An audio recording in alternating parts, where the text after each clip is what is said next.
இன்னைக்கு பார்த்துட்ருக்கோம். ஒரு அறையின் நீளம், அகலம் மற்றும் உயரம் முறையே 8 மீட்டர், 10 மீட்டர், 4 மீட்டர் மற்றும் 3 மீட்டர் இன்ட்டு 1½ மீட்டர் பரப்பளவு கொண்ட ஒரு கதவும் உள்ளது.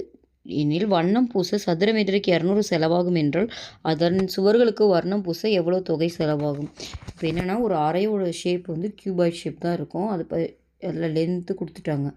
ஓகேவா? 8, பிரெத்து வந்து 10, ஹைட்டு வந்து 4. ஓகேவா?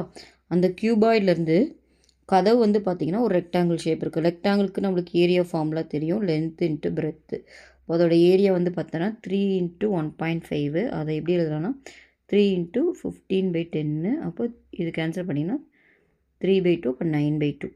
இதுதான் வந்துட்டு பார்த்தோன்னா அந்த கதவோட பரப்பளவு. ஓகேவா? இப்போ மொத்தமாக வந்து அதாவது சுவர்களுக்கு மட்டும் வண்ணம் பூச 200 செலவாகும்னு சொல்லியிருக்காங்க. அப்போ அந்த கியூபாய்ட் ஷேப்லேருந்து நம்ம இந்த கதவை கழிச்சிட்டோம்னா மீதி சுவருக்கு தான் நம்ம பண்ணணும். அப்புறம் நம்ம எப்பயுமே இந்த மாதிரி வந்து வர்ணம் பூசுறதுக்குன்னா அதனுடைய புறப்பரப்பு தான் கண்டுபிடிப்போம். அதுக்கு ஃபார்முலா வந்து பார்த்திங்கன்னா கனச்செவ்வகத்துக்கு புறப்பரப்பு ஃபார்முலா 2H × L+B. ஓகேவா? அதுலேருந்து அந்த கதவோட பரப்பை கழிக்கிறோம். கதவோட பரப்பு கண்டுபிடிச்சிருக்கோம் 9/2. ஓகேவா? அப்போ 2Hனா இங்கே H என்ன 4, L வந்து என்ன 8, B வந்து 10. அப்போ 18 - 9/2. ஓகேவா?